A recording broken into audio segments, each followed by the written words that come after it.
उत्तर प्रदेश के एक छोटे से गांव में एक पुरानी हवेली थी। गांव वाले उसे काली हवेली कहते थे।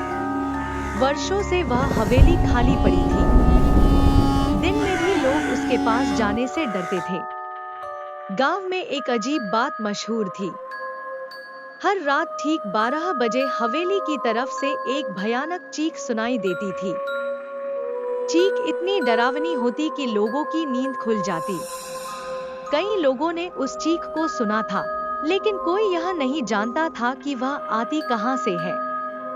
बेटा, रात को 12 बजे घर से बाहर मत निकलना। क्यों दादी?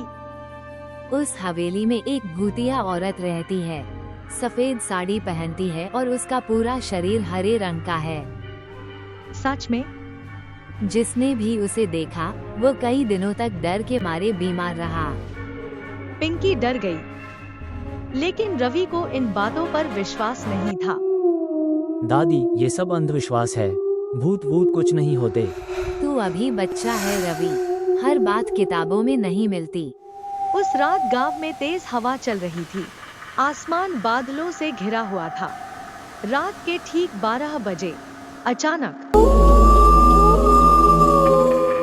एक भयानक चीख पूरे गांव में गूंज उठी। भैया, डरो मत। यही वो चीख है। रवि खिड़की के पास गया। दूर हवेली की तरफ अंधेरा था, लेकिन उसे लगा जैसे किसी ने सफेद कपड़े पहन रखे हों। कुछ ही पल बाद वह आकृति गायब हो गई। अजीब बात है।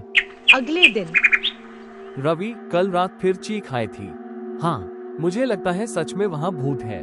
मुझे खुद जाकर देखना होगा। तू पागल हो गया है क्या? अगर हम सच नहीं जानेंगे तो हमेशा डरते रहेंगे। दोनों ने तय किया कि रात को हवेली के पास जाकर सच्चाई का पता लगाएंगे। रात के 11 बजे दोनों दोस्त घर से निकले। हवा पहले से ज्यादा तेज थी। पेड़ों की शाखाएं अजीब आवाजें कर रही थी। मुझे अच्छा नहीं लग रहा। बस थोड़ी दूर और। कुछ देर बाद दोनों हवेली के सामने खड़े थे। हवेली टूटी फूटी थी। खिड़कियां टूट चुकी थी। चल वापस चलते हैं। इतनी दूर आए हैं तो अंदर भी चलेंगे। दोनों धीरे धीरे अंदर पहुंचे। चारों तरफ धूल जमी हुई थी। अचानक ठक ठक ठक, ऊपर से कदमों की आवाज आई। कौन है? कोई जवाब नहीं मिला। तभी वहां कोई खड़ा था। रवि, मुझे बहुत डर लग रहा है। सामने एक औरत खड़ी थी। उसने सफेद साड़ी पहन रखी थी। उसका शरीर अजीब हरे रंग का दिखाई दे रहा था। उसके लंबे बाल चेहरे पर बिखरे हुए थे। वह बिल्कुल शांत खड़ी थी। कौन हो तुम? औरत ने धीरे धीरे सिर उठाया। उसकी आंखें चमक रही थी।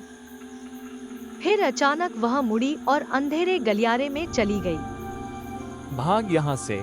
नहीं, उसके पीछे चलो। दोनों उसके पीछे भागे। गलियारे के आखिर में एक पुराना कमरा था। औरत उसी कमरे में गई थी।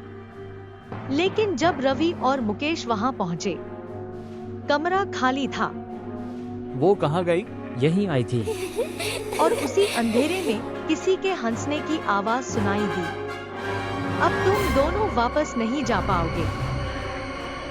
रवि और मुकेश के चेहरे डर से सफेद पड़ गए। तहखाने में आखिर क्या रहस्य छिपा था? हरी शरीर वाली वह औरत कौन थी? और 12 बजे आने वाली चीख का सच क्या था? रहस्यमयी हंसी सुनकर रवि और मुकेश बुरी तरह घबरा गए। लेकिन रवि ने हिम्मत नहीं हारी। डरने से कुछ नहीं होगा। हमें सच जानना ही होगा। मुझे तो लग रहा है हम बहुत बड़ी मुसीबत में फंस गए हैं। अचानक रवि के पैर से फर्श का एक हिस्सा खिसक गया। नीचे जाने वाली सीढ़ियां दिखाई दी। मुकेश, देखो, तहखाने का रास्ता।